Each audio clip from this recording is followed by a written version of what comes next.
Hello everyone. So in this video we are going to discuss about reaction intermediates. Reaction intermediates को हम जानने की कोशिश करेंगे, जैसे कार्बोकेटायन है, कार्बो एनायन है, फ्री रेडिकल्स है. दिस आर रिएक्शन इंटरमीडिएट्स जो कि जब हम रिएक्शन दो इंग्रेडिएंट के बीच में रिएक्शन लगवाते हैं, रिएक्टेंट्स के बीच में रिएक्शन लगाते हैं, फाइनल हमें प्रोडक्ट मिलता है. ओके तो रिएक्टेंट से लेके प्रोडक्ट बनने की जो प्रोसेस के बीच में जो कुछ प्रोडक्ट्स बनते हैं, इनकम्प्लीट प्रोडक्ट्स बनते हैं, इंटरमीडिएट्स कहलाते हैं. Okay so those species which are form during the reaction, वो स्पीशीज़ या वो मॉलिक्यूल या वो केमिकल सब्सटेंस जो कि ड्यूरिंग रिएक्शन होने के बीच में जो बनते हैं, which are form during the reaction and are destroy before completion of reaction, और रिएक्शन कंप्लीट होने के पहले ही ये डिस्ट्रॉय हो जाते हैं. ओके तो ये इंटरमीडिएट्स रिएक्टेंट से प्रोडक्ट के बीच में बनते हैं और प्रोडक्ट बनने के पहले ही ये डिस्ट्रॉय हो जाते हैं. Very first reaction intermediates is carbocation. Carbocation क्या होता है? कार्बन की वैलेंसी 4 होती है. ओके मतलब उसके आउटर शेल में 4 इलेक्ट्रॉन है जो कि दूसरे एटम्स के साथ मिलके 4 बॉन्ड बना सकते हैं. अब अगर हम एक इलेक्ट्रॉन कार्बन से छीन लें तो उसके पास हो जाएगा पॉजिटिव चार्ज, उसके ऊपर आ जाएगा पॉजिटिव चार्ज, क्योंकि इलेक्ट्रॉन्स इज नेगेटिव.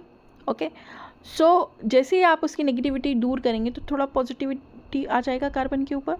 सो अगर हम इलेक्ट्रॉनिक कॉन्फ़िगरेशन देखें कार्बन का, उसके आउटर शेल में 4 इलेक्ट्रॉन्स हैं. Okay so the electronic configuration of carbon is 1s2, 2s2 and 2p-s2, and 2s2 and 2p-s2 is the outer shell that contain 4 electrons. So the valency of carbon is 4. इसलिए carbon की valency कितनी होगी? 4, क्योंकि carbon सिर्फ 4 ही bond बना सकता है बाहर वाले लोगों के साथ. Okay so carbon can form 4 bonds in this way. अगर कार्बन के आउटर शेल से जिसमें 4 इलेक्ट्रॉन्स रहते हैं, हम p ऑर्बिटल से एक इलेक्ट्रॉन ले लें तो कार्बन के पास आ जाएगा क्या? Positive charge. मतलब कार्बन के 3 इलेक्ट्रॉन ने तो अलग अलग एटम के साथ बॉन्ड बना रखा है, बट चौथा इलेक्ट्रॉन आपने ले लिया है तो वहाँ पे पॉजिटिव चार्ज आ गया है. पॉजिटिव चार्ज आने की वजह से ये हो गया है इलेक्ट्रॉन डेफिशिएंट, मतलब इसके पास इलेक्ट्रॉन की कमी आ गई है, क्योंकि इसके पास 4 इलेक्ट्रॉन थे, एक आपने छीन लिया है तो अब कमी आ गई ना इलेक्ट्रॉन्स की. ओके सो अगर हम इलेक्ट्रॉनिक कॉन्फ़िगरेशन देखें कार्बन का तो 2s2 एंड 2p-s2. 2s2 में 2 इलेक्ट्रॉन रहेंगे और p में एक इलेक्ट्रॉन रहेगा. ओके अगर हम इसी कार्बन को एक्साइटेड स्टेट में ले जाएं, कार्बन एटम को, और इसका एक्साइटेड स्टेट कॉन्फ़िगरेशन देखें कार्बन का, तो क्या होगा? हर एक सेल में एक इलेक्ट्रॉन चले जाएगा, जो कि 2s ऑर्बिटल में जो एक इलेक्ट्रॉन पैरिंग में प्रेजेंट था वो एक्साइट होकर p ऑर्बिटल में चला जाएगा. तो अब सभी सब शेल्स में एक इलेक्ट्रॉन प्रेजेंट है.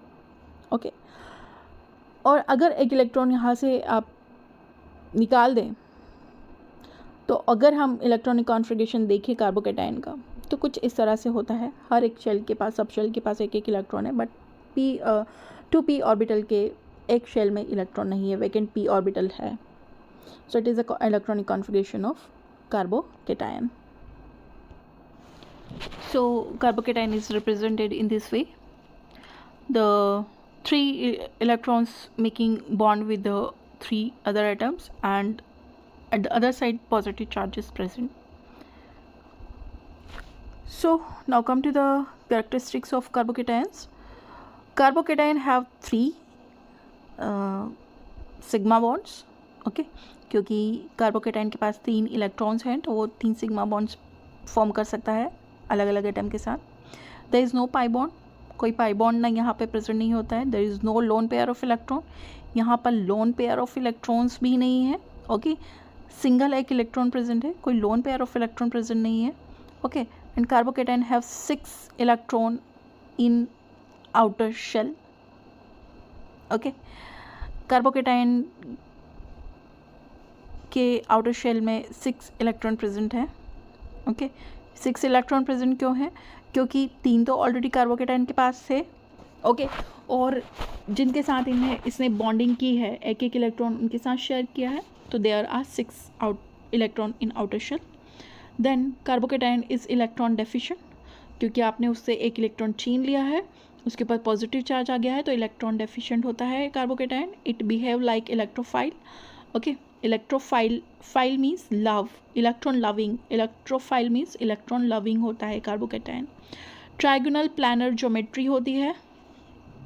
Okay and so carbocation is sp2 hybridise, sp2 hybridisation show करता है। Okay then carbocation have vacant p orbital, vacant p orbital होता है इसके पास। Then carbocation stability is directly proportional to electron donating और electron releasing group. Okay अगर उसे कोई इलेक्ट्रॉन डोनेटिंग ग्रुप अटैच होता है तो उस कार्बोकेटाइन की स्टेबिलिटी बढ़ जाती है, और अगर इलेक्ट्रॉन डेफिशिएंट ग्रुप आके अटैच होता है तो उसकी कार्बोकेटाइन की स्टेबिलिटी डिक्रीज हो जाती है। Okay so if carbocation bonded, अब अच्छा ये sp2 हाइब्रिडाइज हमने किस तरह बोला कि कार्बोकेटाइन sp2 हाइब्रिडाइज है। सो अगर carbocation is bonded with 4 other atom, अगर चारों तरफ से 4 अलग अलग एटम्स के साथ जुड़ा हुआ है कार्बन एटम, तो वो कहलाएगा sp3 हाइब्रिडाइज। मतलब 4 एटम के साथ जुड़ा है तो sp3 हाइब्रिडाइज है, और अगर 2 एटम के साथ जुड़ा हुआ है तो 3 एटम के साथ जुड़ा हुआ है तो sp2। ओके एंड अगर 2 एटम के साथ जुड़ा है तो sp, मतलब 4 एटम के साथ है तो एक कम कर दो sp3 है, अगर 3 एटम के साथ जुड़ा है तो एक कम कर दो sp2 है, और अगर 2 एटम के साथ जुड़ा है तो एक कम कर दो sp हाइब्रिडाइज। ओके सो इस